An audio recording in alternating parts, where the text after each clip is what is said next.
My name is Steve Capper, and many of you know me from being in my pre-sales behavioural change classes or from watching videos like this on YouTube. The purpose of this small video at this stage is to answer some of the requests I have had from many of you with regard to giving a little bit more detail or drill down with regard to some of the soft skills that we need as pre-sales people in the discovery meetings and in the qualification of salespeople. But let me begin by reminding you all of our magic concept of the 2 seconds of silence. Answering a question, try to keep it under 42 seconds and then play tennis. Many of you have described to me the tremendous success you've had with this process, and the whole objective being for the customer to talk more than we do. So make sure you have all of those clearly understood in your mind. So let's begin the first concept of some of these more detailed soft skills, and let's just talk about the 2 seconds of silence. If you are in a team meeting with other colleagues and you're facing the customer, one of the things I've got to remember, if you're using the 2 seconds of silence, let everybody else in the room know about the concept. Because if you are asked a question by the customer and you wait the 2 seconds, we maybe take a note, we have a small drink of water, other members of the team may panic and try and answer the question for you. So remember to advise them. So let me deal with the second major concept that I want to give you more details about, and that's called passing the question. There are several situations in meetings where the customer will throw you a question, you don't know the answer, so how do you get rid of that question? The first thing to do is to say, Mr. Customer, I need my colleague's help for that, but can you give me a little bit more details about your requirement? So in other words, I've done a big heads up to my colleague here.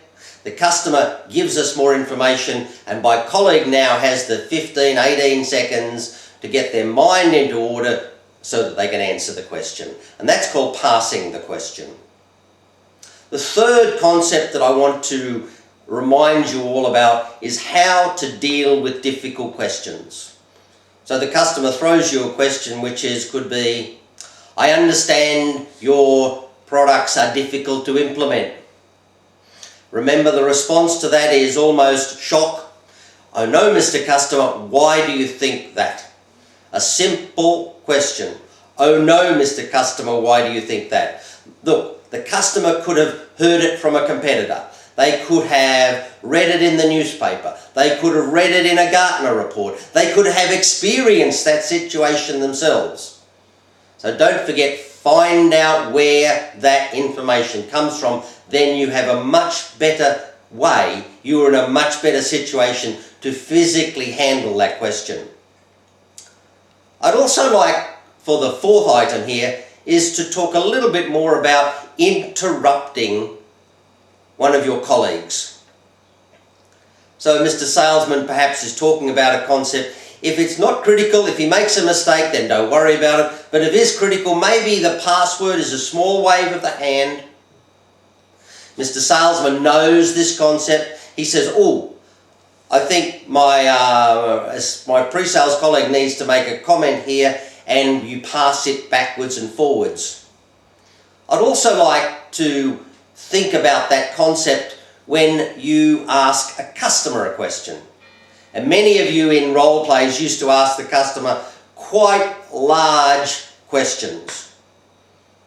If you ask a large question, you might get a response that you're not looking for, a response that you cannot use. It's not something that your solution can provide an answer to. Let the customer talk for approximately 1 minute and then say, Mr. Customer, I'm sorry to interrupt you. I think I asked you the wrong question. The question I would like is this. So don't let the customer continue on and on and on if the topic is not something that your solution can provide. Many of you in role plays would ask the customer, Mr. Customer, tell me all about all of your problems. That's not good enough pointed question to get the customer to give you information about their specific problem. I'd also like to briefly talk about how to help the salespeople understand a little bit more about some of the information that pre-sales people or sales engineers or even architects need before we have a meeting with the customer. So I'd like you to use the words, Mr. Salesman, yes, I can go to that meeting next Wednesday afternoon at 3 o'clock, but I do need 4 more pieces of information. I need the names of the people. I need the titles of the people. I need to have an overall understanding of the problems that they've got.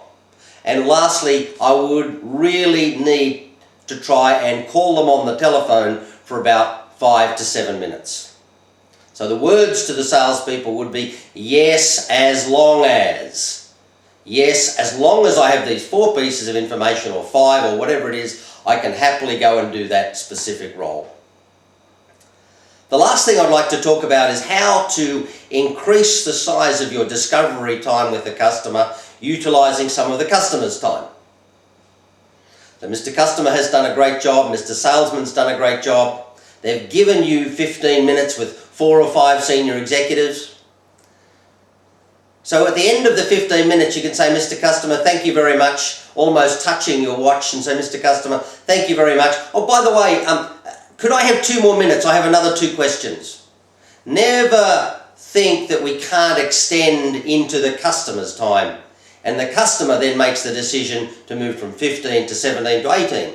It's a really good way of you getting more information, but it also is a positive indication to you that the customer is interested in what you're talking about. I'd like to finish with some overall comments. And remember, stop talking to the customer, start listening to the customer. Remember that our major objective is to have successful, happy customers and for us to be positive agents in the way we can help the salespeople and the customers to be successful. I look forward to meeting you again in the future, and thank you very much for your time today. And don't forget, if you need some more help, send me an email. Thank you very much. Goodbye.